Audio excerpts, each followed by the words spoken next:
How's everybody doing? Good, How's good. everybody doing? Yeah. Pretty good, pretty good. How you doing? I'm all right. I'm just laying here, laying on my bunk, watching Yeah. TV. So you're in your cell right now? You're on your tablet? Yeah, I'm in the cell. I'm on my tablet. In the cell on my tablet, Hmm. watching Neighbor Wars. And they got Neighbor Wars on TV. So what are you guys doing? Uh, Nothing, just hanging out. Was waiting for you to call. I know there was a few people that were interested in talking to you again. Amy, who was it that just said that was going to be on here that wanted? To talk about Georgia. Oh, okay, okay. Okay. Okay. As long as it won't get me drugged down there, what's up? You don't want to come visit? Yeah, I always like being in a Supermax County jail, treated like animal. That's always fun. Yeah, I might. I mean, I don't know. Would I be in Hey, Cobb County? if I've you never been do, to I'll Cobb come. County. I'll fly down there and come and visit you. I visited Yeah, somebody in a I've never. supermax county jail in Houston who unalived 6 kids and 2 adults, and that was a really interesting experience. The visit was only 20 minutes, and the guards were super Oh, is that rude. that dude? Is that that weirdo that? Yeah, that's the dude in Houston or somewhere that took care of his whole family, and one of his nieces lived and testified against him. Ain't it? I'm not sure, honestly. His name is David Conley. Like, I started laughing when he came out because he was like 4'10", 4'11", and I'm like, this dude, like, if he didn't have what he used, Oh, it's like a different his. guy. I saw a guy on TV, man. Apparently, he went into took out his in-laws and all their kids and everything. And one of the kids lived was really, and they put him on death row for it down there in Texas. I was like, Oh oh no, my he's god. doing life somehow. I don't know how he's doing life, but he's doing life without parole for some strange reason. Because Texas is like, I don't know what the Texas word has is, but got it. they love giving the death Texas has penalty got out. an express lane, man. They hurry up and get it done. You know, they hurry up. Yeah, but he is kind of. I mean, he did seem kind of slow, so I don't know what his defense was. I mean, maybe you That's know probably what it was. they proved something because I So mean, it just rung a bell in my head because I saw this guy on the news and they were talking about it. He was at his trial and stuff that he had gotten, or maybe they were trying to keep him from going back to or actually getting executed as time had come or something like that. There was something on the national news about it. I thought that might be the guy he visited. Yeah, but he was a big guy. He was every bit as big as me. So. right, But yeah, right. I'll talk about Georgia. What's going on in Georgia, Cobb County? Woo-hoo. Cobb County. What county did you say? Cobb Uh, County. Cobb County. Oh, that's not far. No, it would have to be Cobb County because it was Marietta, north of Marietta, the Cobb Parkway. Well, I'm in Georgia also, and What part? I don't think I know much about the Georgia. Amy, I'm not sure what your questions are, but if you want to talk to us about Georgia, your time here, for me, I haven't heard much about it yet. well, So, didn't you also, when you were younger, didn't you guys like travel to like Valdosta and stuff like that? So you spent time in Georgia more than once. I lived in Valdosta and Twin Lakes Lake Park, which is for about a year and a half. Which is Twin Lakes is the last exit before Jennings, Florida. The Jennings, Florida is the first exit in Florida, and about Twin Lakes is the last exit in Georgia. And I lived down there for probably a year and a half, and I lived in Atlanta in '79 and Douglasville. We lived in Douglasville, and Sandy. I went back down there in '83, and I lived in Ackworth and Cartersville, so north of Kennesaw, Cartersville, Georgia. And the only other time I went back to Atlanta besides flying into Atlanta in 2000, I flew into Atlanta a couple times in 2000, but the only time I went back to Atlanta was in the winter of '89. with the the early 1989, and I went home to Florida and visited my family, and left Ocala and stopped in Atlanta for the night, and just got in all kinds of little trouble, had a little bit of trouble.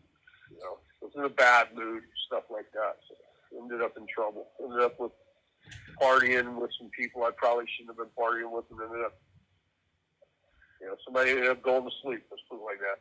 That's the best way to put it. You know, it was a violent night. So, and that was in Kennesaw. Was that a man or a woman? It was a woman. It was in Kennesaw. Right off the Cobb Parkway. So what happened? Can you say what happened that led up to the unaliving of her? Yeah, just another ticket issue, you know, creative situation, partying, drugs. And I was in a bad mood due to seeing my family and stuff like that, going down to Ocala and seeing my family, and the way that situation went down there. And, you know, so I was in a real bad mood. And, you know, any reason somebody was going to get it that night regardless, something like that. You know, somebody was going to end up on the wrong, you know, and end up in the wrong, you know. So, you know. I mean, I don't know what else you all want me to tell you. You want me to tell you where they were hidden, what I did, whatever like that. I mean, you know, I have to be careful because I know Kennesaw would drag me down there about it. But, you know. Now, was she somebody that you knew over a period of time, or was she someone that you had just known very briefly? Just met him that night. I got into Okay. town, it was still daylight. I got into town, it was still daylight. It was still daylight. And, Oh, okay. Probably didn't meet him till 7 or 8, 9 o'clock that night. Almost got in a fight in the bar at the Kennesaw Inn. I almost got in a big fight there. Because I had 2 earrings in, and wanted to some fucking rednecks were running their mouth, I guess, for a guy. So, you know, they said a few foul words, and that's really set me off. And then they didn't want to fight. So, well, I had a knife too. Probably might have stopped. That might have had something to do with them not wanting to fight. So, and then the rest was the rest. I went out and started getting high, you know, smoking crack, and situations evolved. Put it like that, you know. Situation evolved. By morning, I wrecked my car, and the insurance company ended up buying me an airplane ticket back to Columbus, Ohio. So I know you mentioned that was just it was a bad day for you. In that particular situation, how did you feel after that happened? Well, I was scared for the longest because, like I said, I'd wrecked my car. And, you know, I was scared I would get caught. Something like that. You know what I mean? Mm-hmm. I felt kind of bad. Felt kind of bad for her, but at the same time, I didn't know somebody in the street. But it took me a long time to realize I wasn't going to get caught for that. Let's put it like that. You know, I always worried about that one coming up to haunt me. You know, coming back to haunt me. So, yeah. Because it would have been easy to figure out, because I couldn't explain to the cops how I'd had a wreck. You know, why I'd wrecked my car, and they didn't DWI me or check me for drinking or driving or anything. You know, and I was getting off the interstate, and the car just went straight into the guardrail instead of curving. So, you know, I totaled my car. You know, I always figured I'd be busted for that. In fact, I was scared I wouldn't make it out of town. You know, Oh, wow. Mm-hmm. Yeah, I didn't think I'd make it out of town, so you know, I was kind of worried. So, you know, and I had to stay an extra day and then take a cab out to the airport and stuff like that and fly out. And, I was relieved when the plane took off. I got sauce drunk on the flight back to Columbus, Ohio. I flew back to Columbus, Ohio. So in this situation, it would have, if it wasn't her, it would have been someone else. Is that what you said earlier?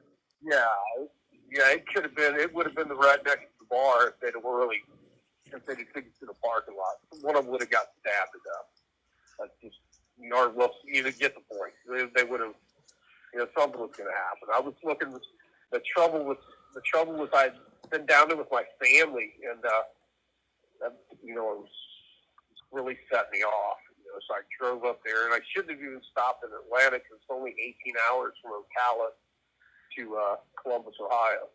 And I don't even know why I stopped, but I stopped because I was looking to get high, looking to party, looking for somebody to hurt.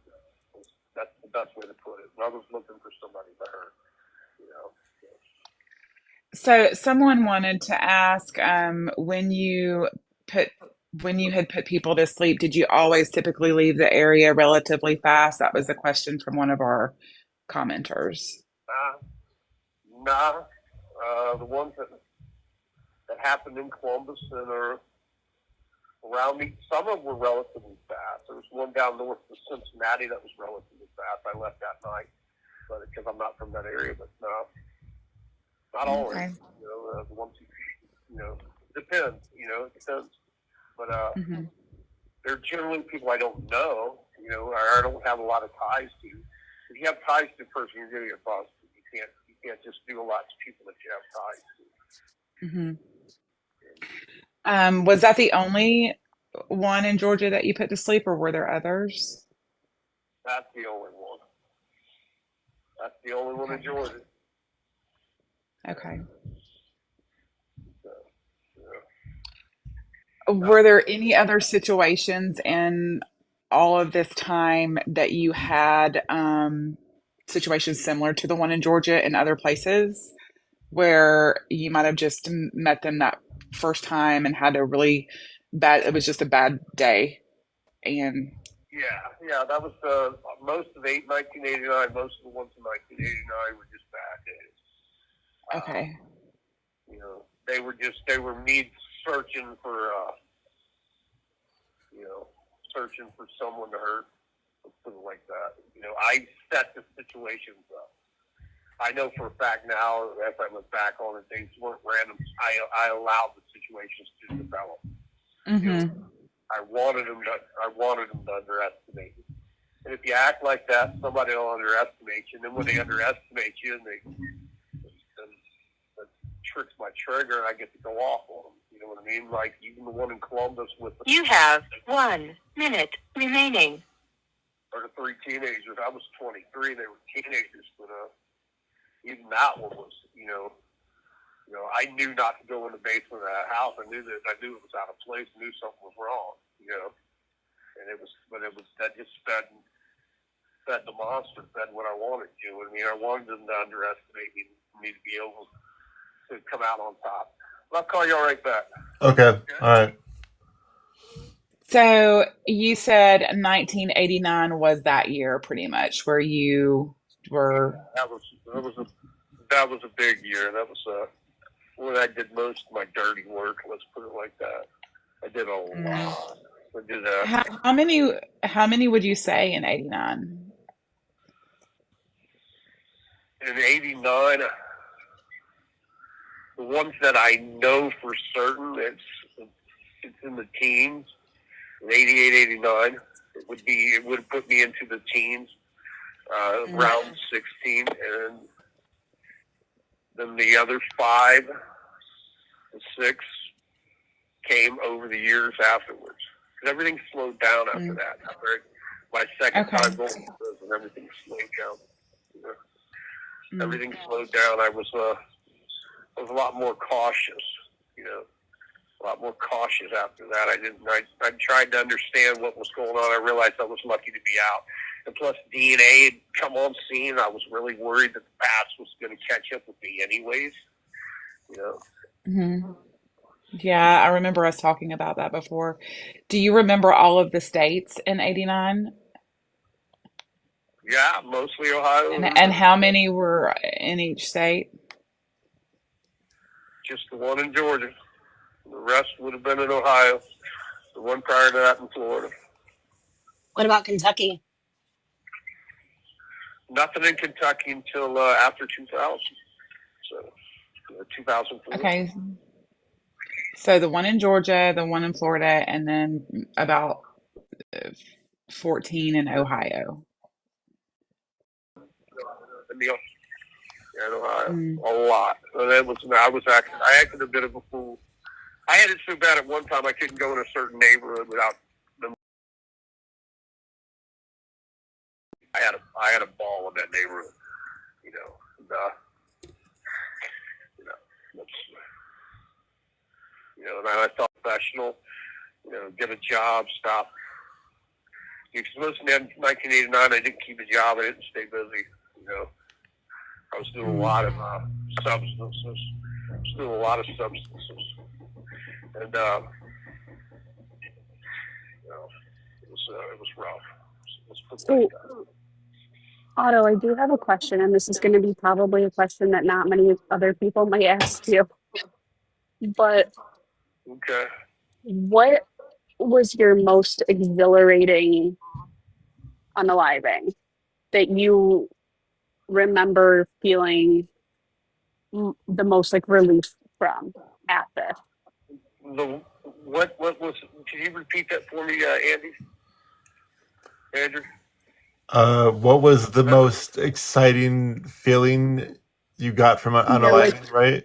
which one was the Oh, most exhilarating for you that you like remember the most? Like, what was the circumstance that made it different? ah, the pimp was a good one.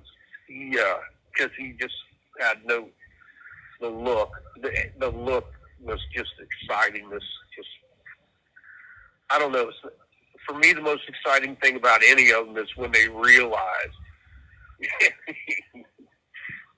they realize that it's all bad. There's no getting out of it. It's done. It's going to happen. And they realize that. For me, that's the most exciting. And I get that out of most of them. That's why I tend to set them up to where they think they're, that they've got a sucker. Let's put it like that. They underestimate the situation. They think they're going to win, and then they don't. I really, really, really get excited when they realize that it's all bad. That it's all bad. They change from wanting to be aggressive to talk their way out of it. It's too late. It's just too late. For some reason, I like that. I don't understand it. But I like it. It's a power thing. Yeah. And some of the dealers, a couple of the dealers, I've gotten them, and because because you're white, you're supposed to be afraid to be in this black neighborhood, and this guy's got the power. He's the dealer. He's the power. His buddies are standing there, and the look on their face when they realize that I'm not your typical white guy. I'm gonna pull your fucking heart out. And the look on their face when they realize it is just priceless. But it's like, who's faking? I'm not faking. I'm in here to I'm in here to get you. I came in here sole reason to get you. And you're God. And there's something about the look on their face when they realize it's just priceless. They always go to the, come on, man. No. Ain't no come on, man, to it. All bad. Shut up and get what you got coming. Take it like a man. Now I'm trying to remember. I feel like we've talked about this before when you talked about that one specifically. Is that the one that wanted to purchase the pew pew? That's what we have to say on here so we don't get, in trouble. Yeah. Is that this? That's what. Okay. The Yeah. 25, yeah. He wanted to purchase the 25. Yeah. But I thought I was stepping up for the girl that was with him, and I hadn't suffered addiction myself to understand it.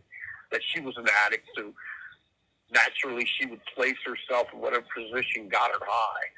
And she had placed herself living with this guy and traveling around getting high with him and selling herself and all this other stuff. That was her way of, taking care of her high, her addiction. I didn't understand addiction like I do now. So I thought I was kind of rescuing her or helping her. I can't see my little sisters being out in that position. I wouldn't tolerate it if my little sisters were in that position. So doing dude up was was kind of a two-edged sword, but then two-edged. There was two sides to it. Let's put it that way. And then he just irritated me. Arguing with me. He quit arguing. So he quit arguing. It is what it is. But it's hard to explain. You want them to underestimate you. You want to. That's the way it is for me. They take advantage of my kindness. I'm the kindest guy in the world, and then I find myself setting people up to take advantage of my kindness, just so I can, flex and prove that I'm not this. I know what I'm trying to prove. I'm not the weak little boy that used to allow my parents to do me the way they did. That's what I'm trying. That's what I'm overcoming. I mean, every time I do that, that's what I'm doing. It's a time when I, flex. And it's proven to myself that, what I mean? I get it now, mentally. I mentally get it now, that it's, that's what I always wish I had have done with my family, and, because it made me so mad when I did flex on my stepdad, and he ran. I was only 17, and this dude, he was 6'4", 208 pounds, and was supposed to be, in my eyes, was supposed to be King Kong. He beat me my whole life. And when I finally flexed on him, he didn't throw a punch or anything. He just took off, got away from me, started screaming for them to call the police and everything. I was like, what a puss. Excuse my French, but I probably can't say that on here either, so my bad. But I think I've always tried to make up for that. I think that's what I try to relive. And it sounds sick. It is. You know what I mean? But even the bar fight was, the man, what he was doing to his wife gave me the opportunity to go over and put him on his bottom, to knock him out and stomp him. So, it's, Yeah, and is that the one that you did kind of feel bad for? I think you talked about that before, the bar situation, that one. You kind of felt bad about that later. Am I correct about that? yeah, because that dude was, he was clueless. I mean, he had no clue who he was yelling at. And I can understand that I was getting in his business. He was yelling out there, arguing and yelling at his wife, because his wife, at the time I didn't know this, was going to leave with a member of the band, this band that was playing, this country band that was playing at the bar. They share a routine. They did this all the time. They've been in jail 6 or 7 times apiece for domestic violence, where they'd go to the bar and get drunk and make a fool of themselves. So when I said something to him and he yelled at me, it was the same thing I would have done if I was out there yelling and screaming at my wife, which I wouldn't have been. But if I had been, I would have told him to mind his own business too. And so I kind of felt bad about it, because he had no clue that I was going to come at him the way I did. I wasn't, I came at him with both feet, both hands and both feet, got him, because he made, I don't know. But I felt a little bad about that, but, because it's the same thing I would have done. I would have told the guy to mind my own business too. So, but that's what it is. It is what it is. Was his wife not was his wife not around Yeah, his wife was when standing right there, and he was hard. He was smacking her around, and then stomped him out, and she jumped on my back, and I slammed her off the ground. And, threw her on the ground. But, I didn't kick her or hit her or anything, but, she just bounced her off the ground, off the parking lot, and walked away laughing about it, And the next morning I saw the bar was taped off, and I instantly knew it was, they don't tape bars off for bar fights. But I also felt bad because of the way I had to play it. I had to go to jury trial and be found not guilty, or my parole would have been violated. I would have violated my parole. And in the process of doing this, we passed out a petition through the neighborhood and got like 3,500 signatures on it because everybody knew that I was just defending this woman. They didn't understand that, pretty much as soon as dude talked to me, I was going to stomp his guts out anyways. I was already getting gear for it. Well, a guy beat his wife to death. Another guy beat his wife to death 2 blocks away from this bar, and nobody called the police. You have 1 minute remaining. Nobody intervened or anything. And the story was, well, the guy at the bar just a few months ago intervened, and he's in Japan. If somebody would have stepped up and helped this other lady, had it not been for me, and I wasn't being a hero. I mean, honestly, I wasn't being a hero. It was just a reason to get this guy. For me, it was just a reason to get him. So I've always kind of felt a little bad about that one, because he hadn't personally done anything to offend me. Let me call you all right back. Okay.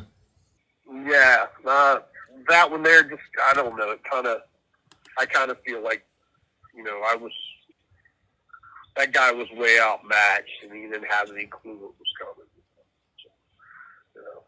And then the whole thing that happened afterwards, the fact that nobody in the neighborhood helped this woman, and they said they'd heard them fighting and arguing and dude going off on her for like 5 hours, but nobody called the police on them and stuff, or tried to help her. So, I kind of feel like what I did, by playing innocent, pretending to be innocent, totally innocent, left the wrong impression in the neighborhood. Let's put it that way. Because I put on this innocent act like, I only hit him twice. Mm-hmm. So, it's kind of, I don't lose any sleep about it or anything, but,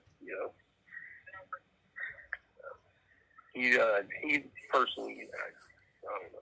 I don't know if I'm explaining it right, But, Yeah.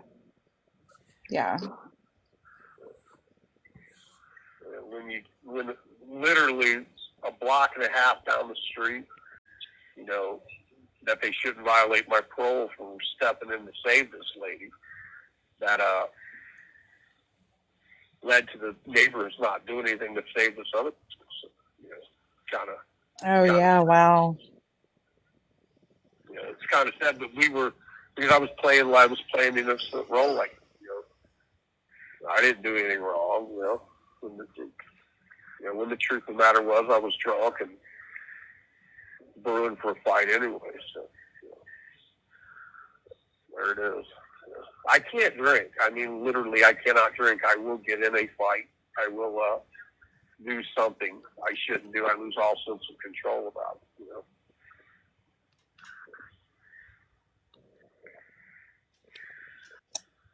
So when y'all want me to come to Georgia?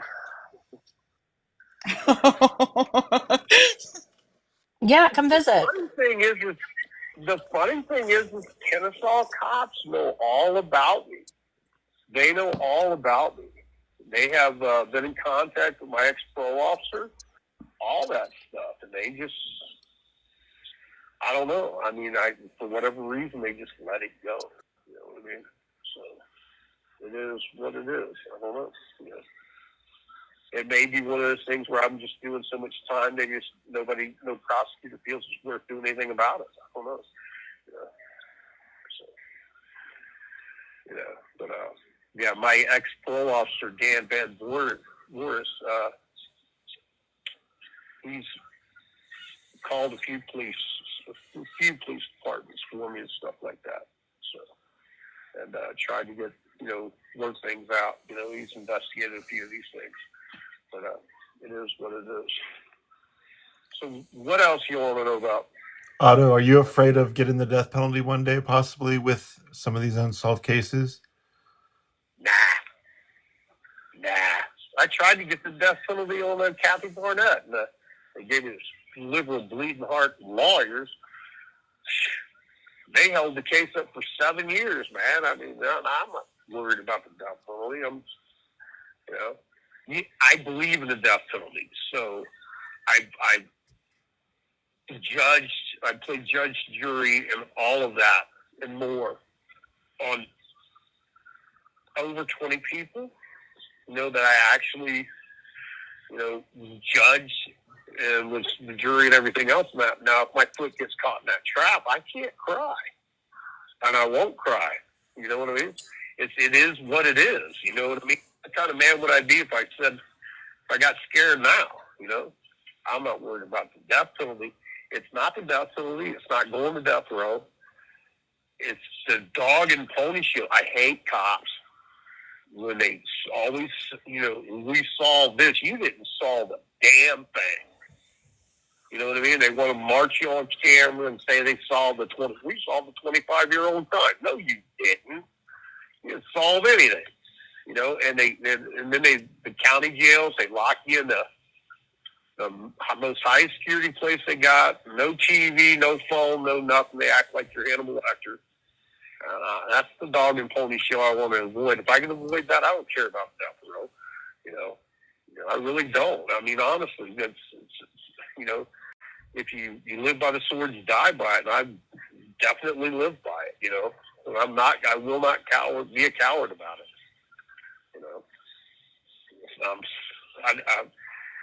I'm not lying about that. I would not be a coward about it. I would probably make jokes all the way to the needle.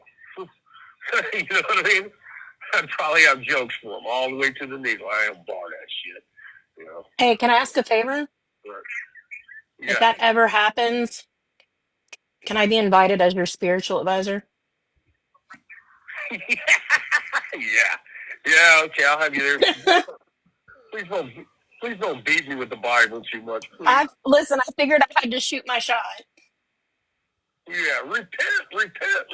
Yeah, okay, right. I'll get right on it. I'll get right on that. No, I just, no, but if it ever happens, it could very well happen. And, if they want to, but then you've got to look at it too. I'm saying this from the age of 58.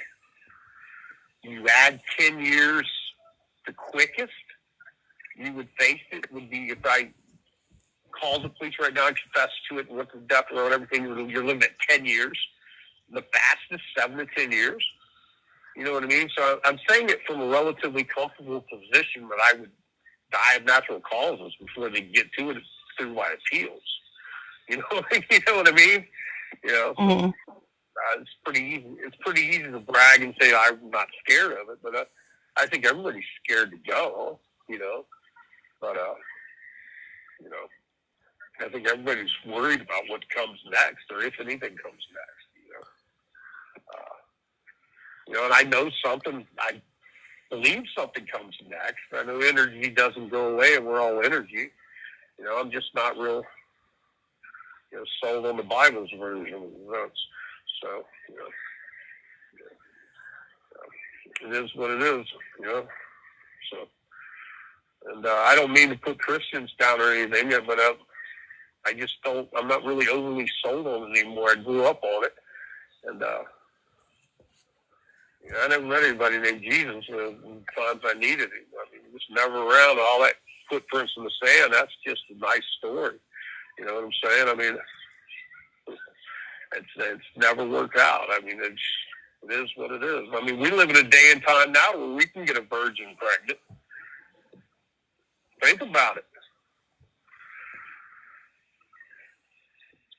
So, Otto, if you ever got out, I mean, so people know like what you've done, like especially people in like true crime like us that we in detail know what you've done. If you were able to come back into society, would you feel like those people would be judging you heavily and like throughout your day-to-day life, like maybe even like walking by you on the street or anything, like would that upset you? Like how would you feel about people like us who know exactly what you did? I don't think it would bother me that much. I think it might keep me in line a little bit, or keep me from, you know, sneaking around and doing something dirty. Uh, I don't think it would bother me. I've kind of gone through that judgment where people know that you've done that, you know, because I went through with the bar and getting found not guilty, and I owned a prominent business in the city. It became even more prominent afterwards. So I've had people judge me. So, you know, I don't think it would. I don't know. I don't think I would. I don't think it would bother me. You know, let me put it this way: my whole life I've been different. I haven't fit in. Right. I was odd because of the way I was being raised. I was odd because I didn't go to school. So there's always been that oddness. So I don't think it would bother me. You know, I honestly don't think that would bother me. You know, it might hurt my feelings a little bit if you didn't trust me around your kids or something, because I'd never hurt them. You know what I mean? It'd probably hurt my feelings a little bit. But then again, I'd understand. You know what I mean? You know, you know. Sorry, that made me chuckle. Yeah. That made me laugh a little bit. I wouldn't throw a fit like, gee, I only kill crack. Or, you know, I only mess with, you know what I mean? You know. Yeah, so it sounds like you kind of understand the degree of judgment, if there were any, because of what you've done versus like how you felt others judged you maybe in the situations that you put people down. Is that kind of what you're saying? Right. Well, we get it in here. We get it in here from staff. It's the same, you know, we get that perspective from staff. You know, they punch up what you're in here for, and you're on that level versus the guy that's in here for shoplifting, you know, baloney. You know, then oh, you can't work here. You can't work in the, you know, I can't work in the kitchen. Explain to me why I can't work in the kitchen. you know, I mean, the food's pretty bad, man. But you know, why can't I work? Yeah. I can't work. You know, so I get used to it. By now, I'm used to it. So I'm answering your question from being used to it. I think when it was all hidden before I really started talking about it, I think it probably would have bothered me more. You know, but that's another reason why I talk about it. I mean, is that I know this will be held back for my grandkids, so they'll have more of an understanding of how I actually feel about stuff. I can't sit out in the visiting room with them and explain this stuff. You know what I mean? You know, maybe when they're older I'll be able to, but you really can't go into it. But you know, I know I'm going to be judged just because I put it out there. You know, and I've accepted that. You know. Were you present for your children's birth? For my sons, yeah, I was there for my sons, and I wasn't in the room. I was at the hospital. I'm a traditionalist. I believe the girl should go into labor and I should go to the bar. Oh my God! Birth. Well, that's true. That should be considered traditional. I'm a traditionalist. And, my daughter, I was back on a parole violation when my daughter was born, so no, I wasn't there. Okay. What was your relationship with them as they were growing up? Like, did they see you often? Like, did you ever live cohesively, like in a home with them, or was it always kind of just like broken up a little bit? They lived with me for my son for a couple years, my daughter for a few months, and I was part of their lives for at least on a couple weekends a month for most of their lives when I was out of jail. And if I wasn't in jail, I was in their life. When I went to jail this time, my daughter had problems with her grandmother where she was living, and she knew to call me and do I, get a hold of my family, and my family got a hold of me, and I got her moved all the way up to Toledo to live with a good friend of mine. So my kids know me, and they knew who I was. And there was always an up and down with moms and families, because we're divided families, let's put it like that. So there was always a little friction here or there, but no, we got along pretty good and everything, which is what makes it kind of bad now. I don't really get along with my daughter now because I haven't figured out what I did. She used to come visit me and everything, but now she says she's worried that whatever illness I have might be hereditary. So, I don't, we haven't talked much in the last few years. Yeah, she worries. She worries about that. So now that she's a mother. Anyways, I'll call you all right back. Okay. All right. No, I don't know really what happened with my daughter. She just cut me off. She said I said something bad about her grandmother, and her grandmother was a slime ball, and I'll stand firm on that, But so apparently I made her mad, so I don't really talk to her. And she told another friend of mine that she doesn't really talk to me because she's worried that whatever is wrong with me is hereditary. So yeah, so, I don't know. Someday I hope she comes back around or has more contact with me. But my son, I hear from him all the time. We message. He's on my messenger. And by the way, if anybody wants to message me, get on what is it called? Getting Out app. Yeah. Global Tel Links Getting Out app, and put in my A507965 Ohio inmate A507965. I'll message you and tell you jokes. And unless you're like Amy refuses to answer any of my jokes, so whatever. Have you had any kind of, somebody wants to know if you've been diagnosed with like antisocial, sociopathic, anything like that? I think I'm misanthropic in a lot of ways, but no. They've said I was bipolar, but then I don't. It's so easy in here to. God, I don't want to talk bad about it, but at the same time, it's the truth. It is so easy to get diagnosed with whatever. But they've never given me medicine for being bipolar. It's always for depression. They give me some antidepressant stuff, so I know I'm not bipolar. As far as that goes or whatever. But it's no real diagnosis other than depression, and they've never give me any dissociative or any of that stuff. And I've been through the middle ringer, but then again, I lie to them too. I don't really tell them what's going on in my head because it's where I'm at. You can't tell them. You tell them what's going on in your head, and you'll be in a strip cell. How do you strip naked in a cell was sleeping on a plastic mattress? So you learn real quick. You don't you lie to them. You just don't tell them really how you feel.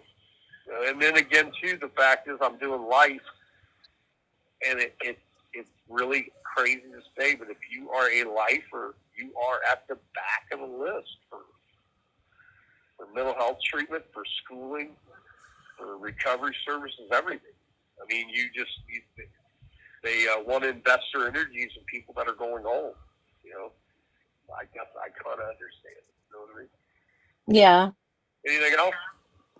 Mm-hmm. I see a psych every 2 weeks. I see a doctor every 2 weeks, or counselor every 2 weeks. There's always the same thing. How you doing? Well, no, okay. Yeah. No thoughts about hurting yourself? No. Thoughts about hurting anybody else? No. Yeah, everything's good. Yeah. All right. See you in 2 weeks or a month. That's the way it goes. Huh. Somebody, Otto, what go ahead. somebody asked, what do you miss the most since being in prison, like from the outside? Oh my God, there's so many answers to that.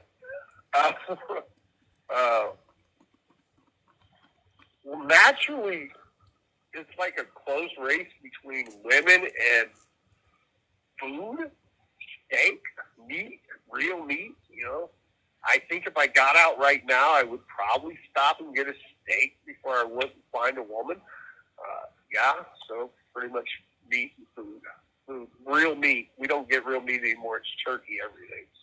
It's turkey bacon, turkey bologna, turkey ham, turkey sausage, turkey chicken, turkey, turkey chili. Yeah, so, I miss beef. I'd like a big old steak. Yeah. In fact, I think if a naked woman showed up with a big, medium rare steak, I would probably push her out of the way and eat the steak. So, get out of there. Go away. Come back later. Yeah, steak. I miss steak. What else? Any other questions? Would she make it out alive? Yeah, she'd make it out alive. I'm not a weirdo. Okay, just making sure. Steak, probably. If she tried to take my steak, maybe not. But I'm not a vicious. I'm not vicious. Jesus, yeah, okay. This is a day of the week. No, I'm not. Actually, I'm not a weirdo quite like that. But, she'd make it out alive. As long as she doesn't touch my steak. So last time somebody asked a question that I thought was interesting, and they wanted to know if you felt like you had ever like experienced love, I guess is the best way to put it. And, you know, in that same kind of vein here, you wrote me last time after we got cut off, said something about how you didn't like ending your relationships on a bad note. Yeah, I'm not that guy. I don't like them thinking that I'll stalk them or any of that stuff because I won't. But no, I think I've had real love, but haven't been able to accept it because the people that really loved me didn't when I was growing up. You know what I mean? The way they showed it, and it taught me to see it as a pain or I don't know, something I don't want to be involved with. So I think I've had a couple women in my life that really truly loved me, and I was kept them at arm's reach. You know what I mean? One, because you can't explain what's going on in your head, and two, because you know they're going to hurt you anyways, because it's what love is. And to a degree, that's the way it was for me. So yeah, I think it's been offered to me, but I wasn't willing to accept it. Let's put it like that. I was defensive of it, and then when you get into it, you can't sit down with someone you're in love with and explain to them, that hey, I get off putting somebody to sleep. You know what I mean? It's a rush. You know what I mean? So it's kind of hard to tell somebody that. You know what I mean? And then have them trust you. It's kind of, put yourself in that position if your boyfriend sat you down and told you that. Hey, I love you to death, but I've got this habit. You know what I mean? I huff glue. That's one thing. I do substances. That's another thing. I subject to put somebody in the trunk of my car and drive them out to the woods and throw them in the woods is a little bit more. It's kind of hard to explain that to people. Did you ever get close to telling anybody, or did you ever feel like you wanted to tell one person in your life? Yeah. I got there with my wife, my last wife. I was married to an older woman years ago, and in 88, 89, I married an older woman, but way older than me. But my wife, and I was trying to break it all down to her because she had been there. She was with me the night the thing happened at the bar, so she had some understanding that she said it was like having a pit bull on a chain, and So I tried breaking some stuff down to her and explaining it to her. I was doing the best I could in my life. I was running 4 shops. We got her a nice house, 5 acres with a pond, a brand new house, 5 acres with a pond. She was doing really good, and I was going through some stuff, and I was trying to explain to her some stuff, and she kind of said, "What do you want me to do? Give you a magic bean, make it all better?" And I was like, "Yeah, I just shut up about it." You know what I mean? I just didn't go into it anymore. You know what I mean? I just didn't go into it anymore after that. I was like, yeah, magic beans, yeah. She didn't understand the childhood, let's put it like that. My childhood, so, put it like that. So I just quit talking about it. So, How much older was your wife than you?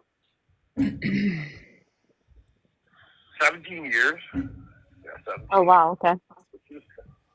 17 or 18 years. And she's going on 18 years older than me. But I didn't have any. I just got out of Lucasville, that's in '88, and I didn't have anywhere to be or anything. I got a job as a mechanic fixing cars for Midas Muffler, and I met her, and we ended up moving in with her and stuff like that. And she was one of these ones that had to be married, so we got married. It didn't work out real well. So, How long were you married? Year and a half. Yeah, year and a half. I don't think we were together, but about 3 months. But we were married a year and a half. Okay. So it was one of those things, But yeah, I married her essentially to have a place to live at the time, I guess. You know what I mean?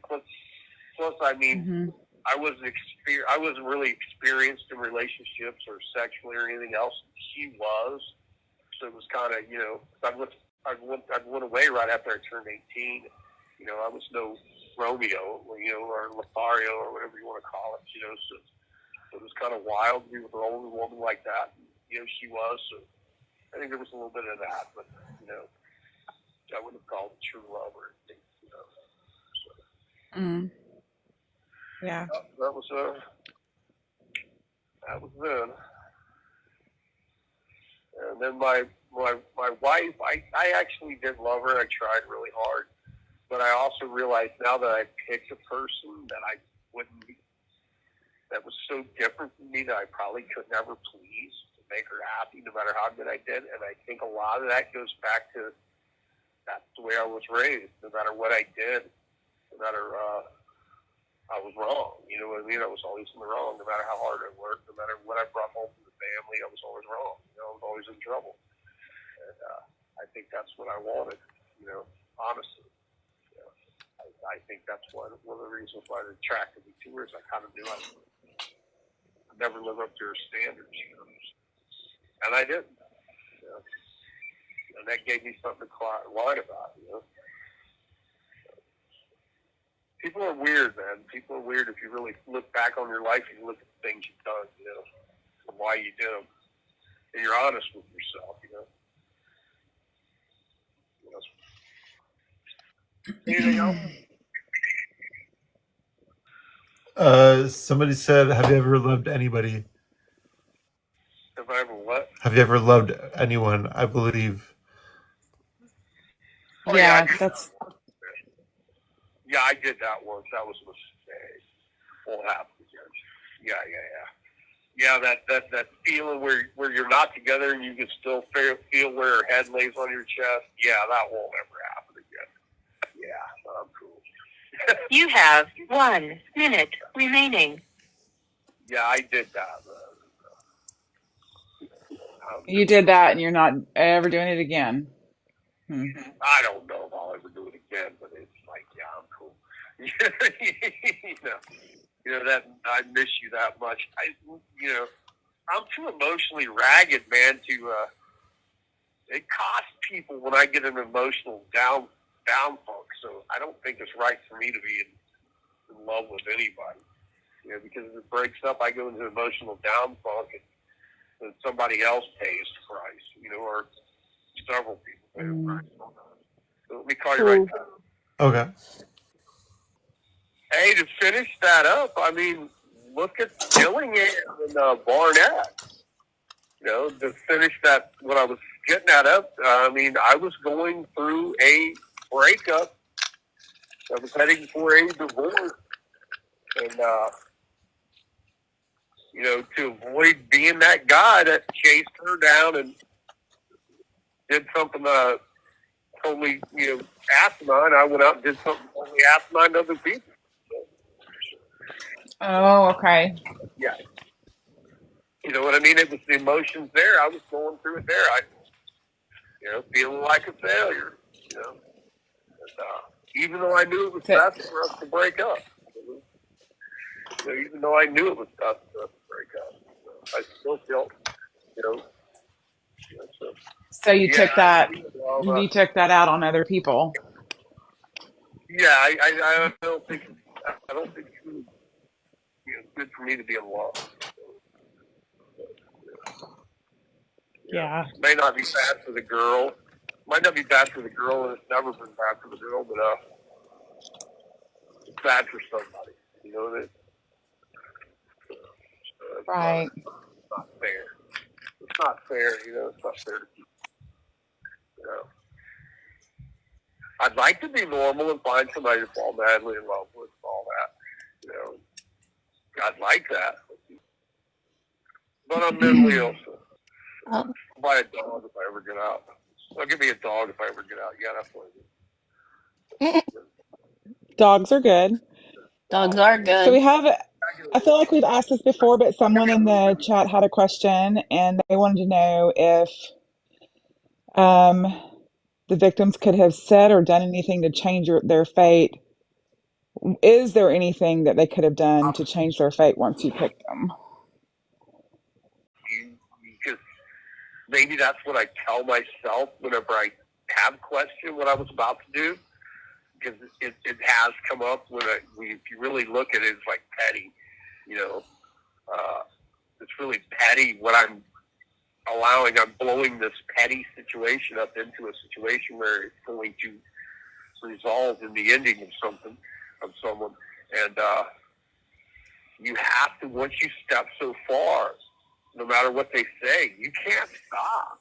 They will tell. They will call the police. You will go to jail, and you will go to jail for a long ass time. You know what I mean? So you can't. You know, it's sad. You know, it's the people in my tattoo shop. He was the one that was stealing off of me. She had to go too. You know, Uh-huh. they would have told. You know, that people tell, and you will go to jail. You know, and so you can't stop yourself. And I don't know if other people go through that too in their head, where they question what they're going to do, and then they realize it's too late. You know, it's too late. You can't let them go. So, but it may be. So that's what I've had a couple times. I've questioned it and thought about it, and I'm like, nah, you can't. They're going to tell. So, yeah, I don't know. Someone wants to know what your expectations were in a spouse when you were in a relationship. I've never, you know, I've never really quantified that. So that's a good Mm-hmm. question. I want somebody to be proud of me. You know what I mean? I'm a weirdo. I'll work 18, 19, 20 hours a day. I just, you know, have no problem with going to work. And I want them to enjoy it and be rewarded. You know, I want to have a nice house. And I bought a nice house, and bought it for a person that wouldn't decorate it. And we had plenty of money, you know what I mean? And, you know, I don't know. I've never really sat down and quantified what I expected, you know what I mean? Nowadays, I would expect total honesty. I mean, I would, because I'm totally honest. I'm not going to sit and lie to somebody. So I think that would be a big one. But I've never really put it in the quantification. I'd like somebody, like I said, that I could, you know, slay the dragons and make them happy. You know, and conquer the world and, you know, bring home the money and to have them happy and have them brag about it and enjoy it. You know, instead of you know. But I always seem to pick somebody for the bitch and fucking moan. But the lady I was with, I was this way. She bitched and moaned when I was going to AA. Okay, so I wasn't allowed to drink, but I was only supposed to go to AA for a few meetings, and I was supposed to be cured. So she had her own issues. She had a lot of her own psychological issues and stuff. You know what I mean? And so, like I said, my shops were in the way because I had to work and stuff like that. And I never understood it. There was a lot of things. But like I said, I think I purposely picked her for that reason, that I couldn't please her. But I'll never go through that again. And if I'm ever with anybody else, I'll be somebody I can make happy. I mean, somebody that I don't mind being used. I don't mind somebody sitting back and me going to work. If it's 2 jobs, I wouldn't mind that. I don't mind it. As long as they're happy about it. You know what I mean? As long as they're proud of it. Yeah. As long as they're proud of it. That'd be a good one. Even though I'm getting too old to make people proud. But, yeah.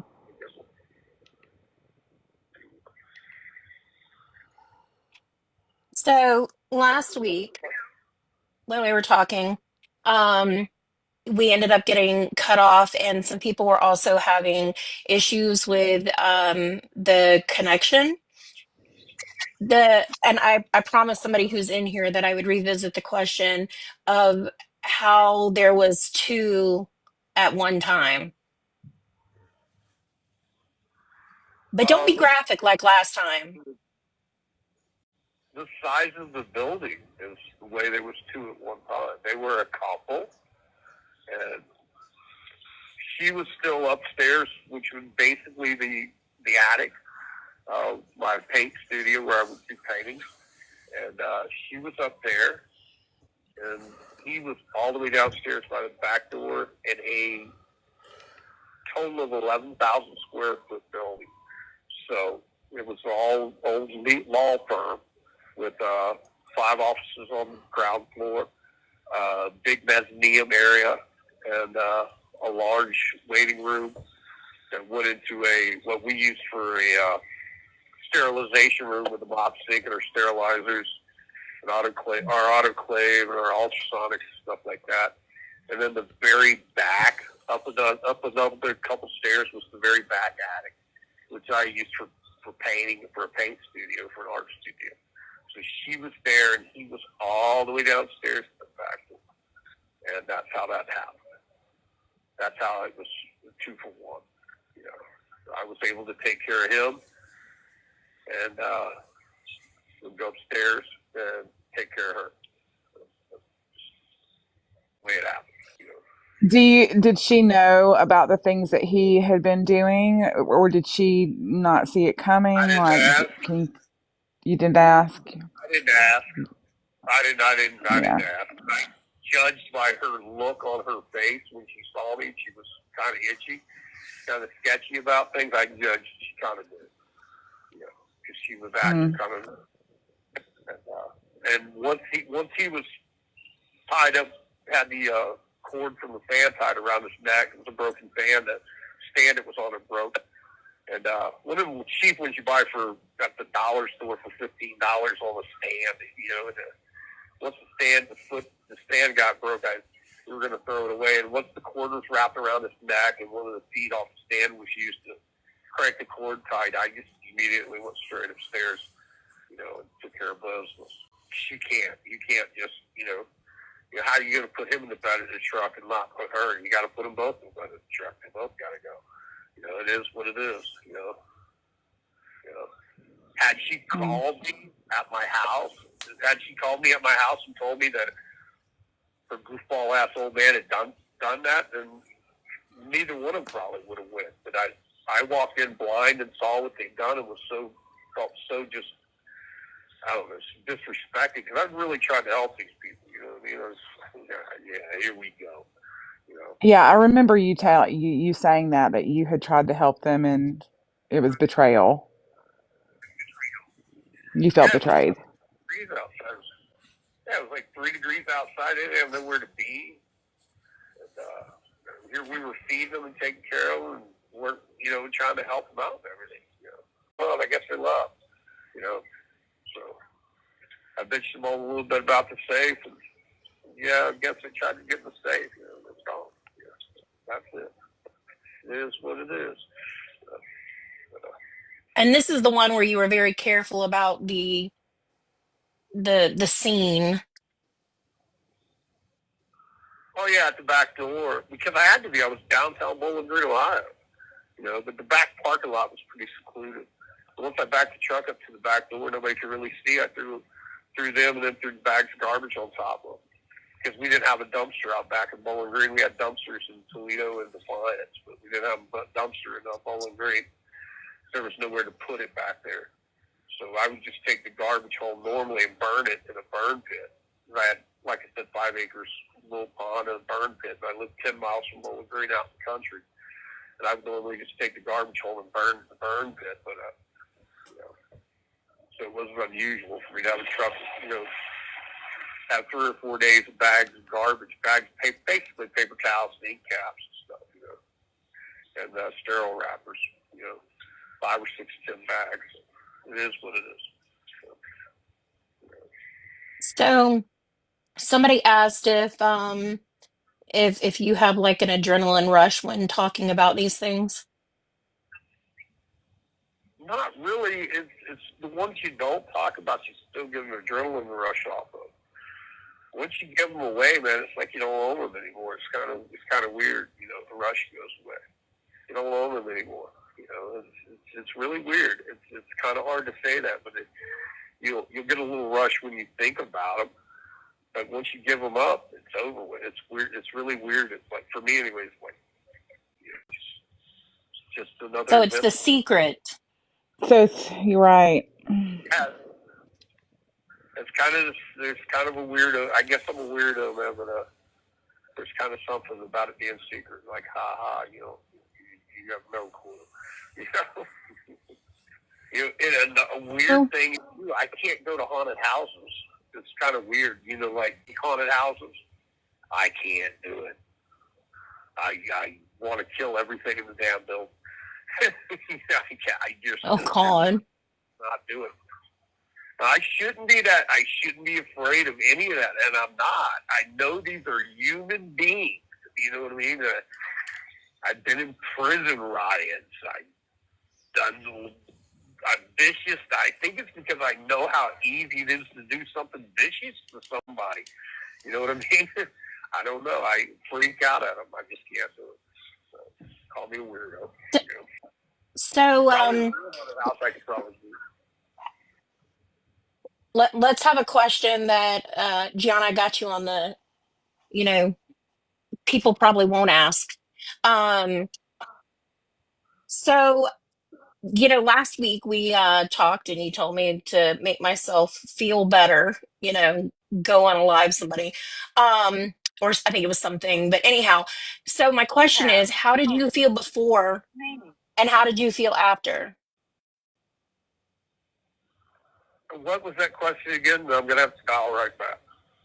I said, how did you feel before and how did you feel after? Stressed out before and relieved after. That's the best way to put it in case I can't dial back. It's after 11, I think. I don't know if I'll be able to call back. I'm going to try to call you back one more time, okay? If I can't, slide in the prison. All right? Okay. In just a minute. Okay. All right. I'll try to be faster with my answers because this is the last call for the night. Okay. It's not going to let me have too many more. Yeah, I generally feel either down, depressed, or stressed, like a failure. And then you do that, and you just feel a lot better. You know what I mean? I guess it's kind of like masturbation. You always feel better afterwards. Yeah. So what was the difference in how you felt like before with Oscar versus the first that had intent, that you would consider intent? Oscar, there was no intent. It was all defensive. It was kind of Right. weird. That's how I know there's a definite difference between the two.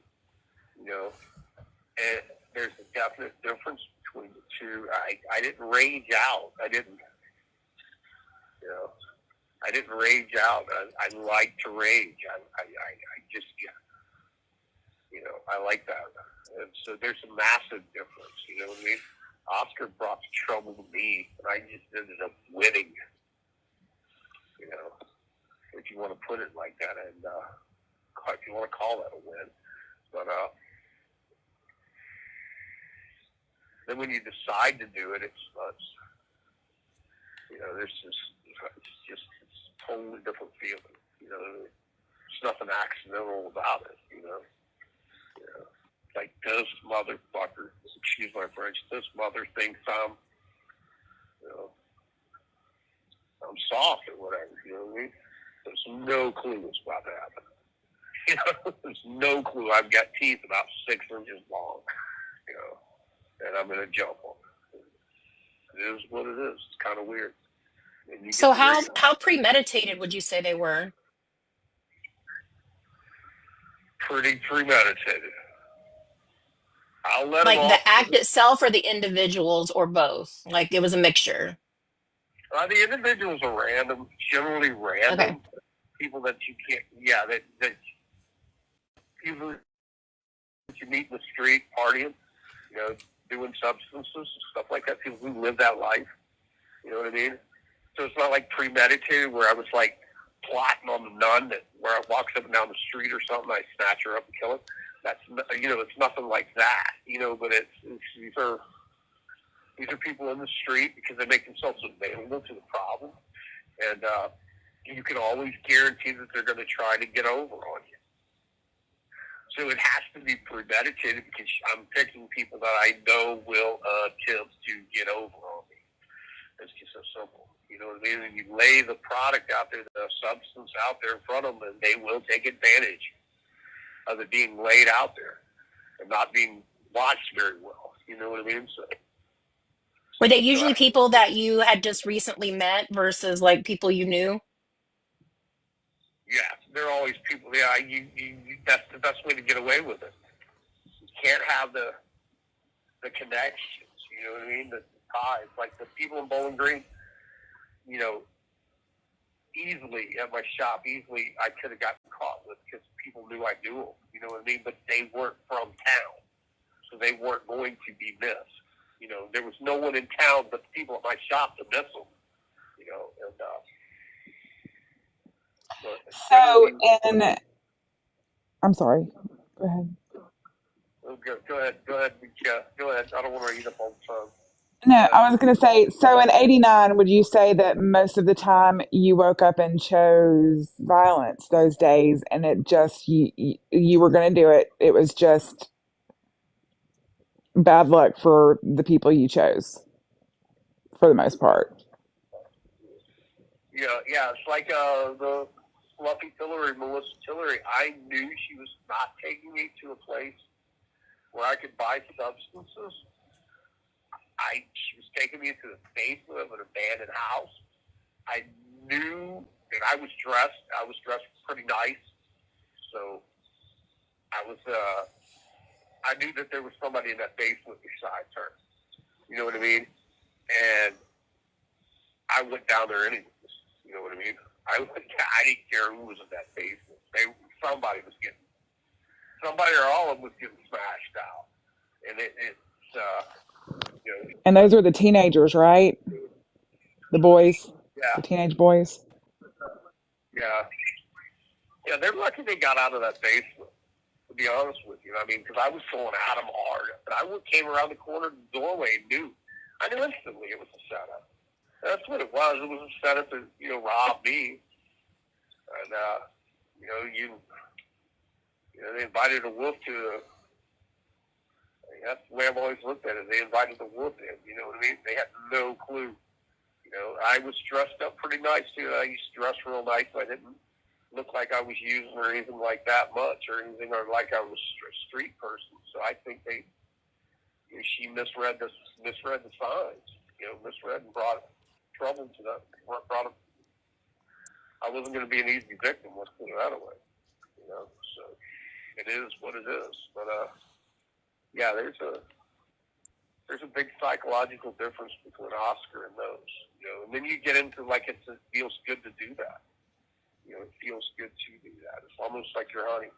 You know, it feels good to set a person up and get them. You know, oh, God, I sound sick, but I sound pretty Do you? good. Well, I'm not gonna get any girlfriends off these fucking excuse my French conversation. I don't know, man. You might. Yeah, you might. I haven't gotten a pen pal yet off of these conversations. You know, I don't even Well, get you know what? The it's growing. The I mean, the watching is growing. Yeah, I love weirdos. it Anyway. is. I like the weirdos anyway. So. Got a question for you. Do you think that it is nature or nurture or a little bit of both? Like, do you think your stepfather took pleasure in what he was doing to you guys?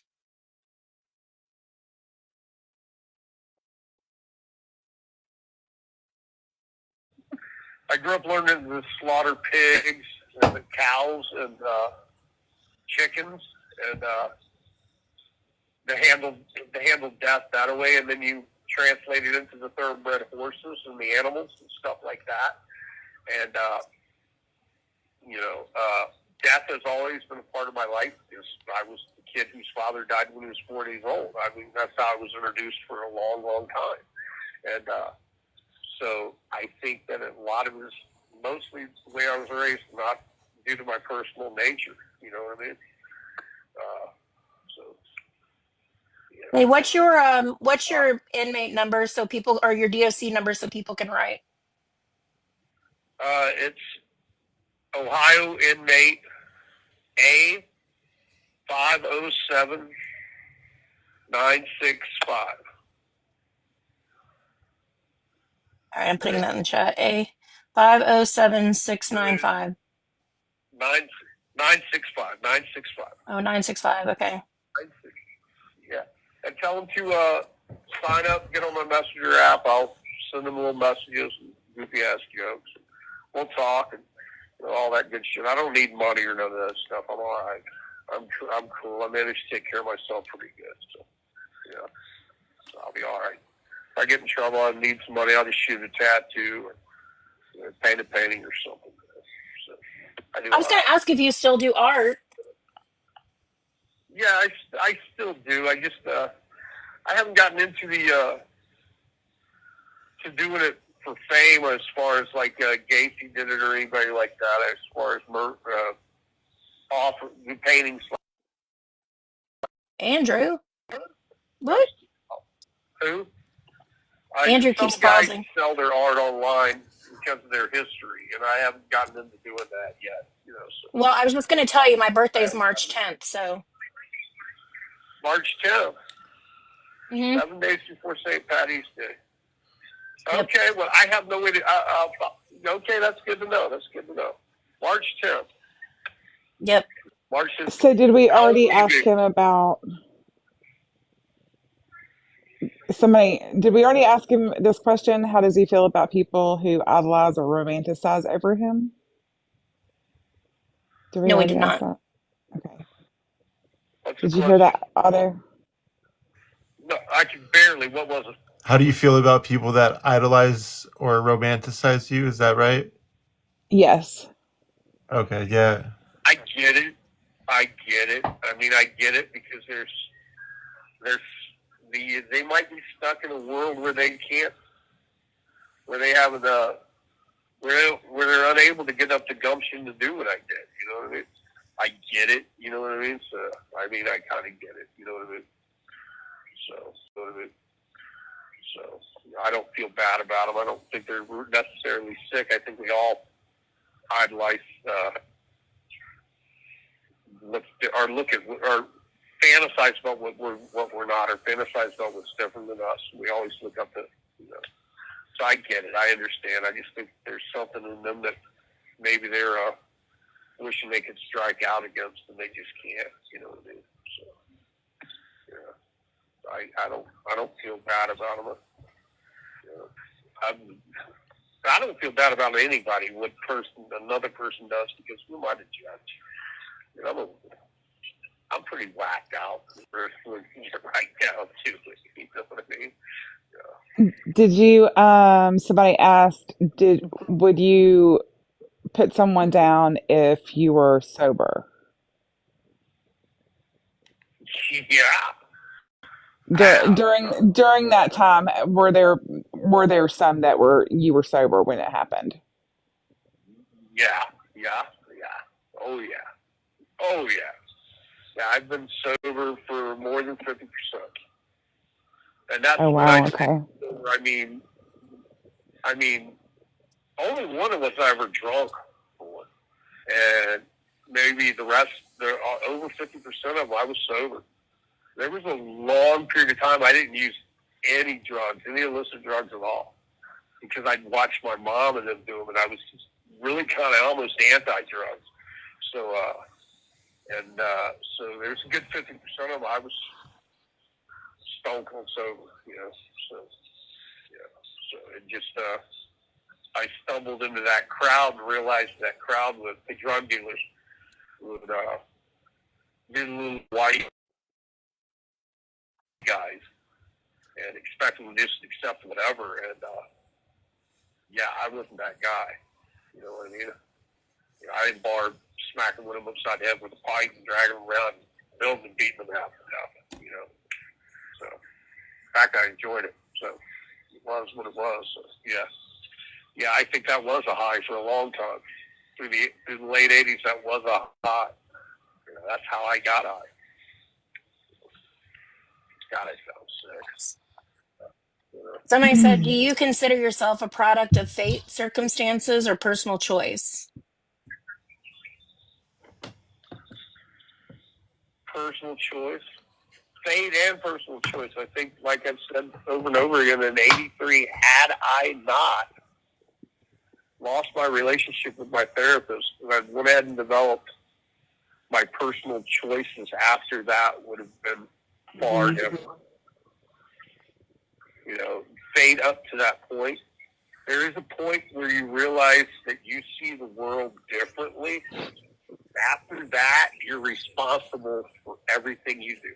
So, you know, it's fade up to that point. I had no control over it up to that point. You know, and that was the point when I decided to walk away from getting help. Be it I was young and stupid and I didn't understand it, and that my need of it, you know, but that would have been the point. You have 1 minute remaining. All right. Love you guys to death. This phone's going off. All right, thanks, Otto. I'll email you. Thank Okay. you. Yes, thank you. You beautiful ladies have a nice night. I'll talk to y'all later. Thank you. All right? Good night. You too, Otto. Bye-bye. Later. Bye.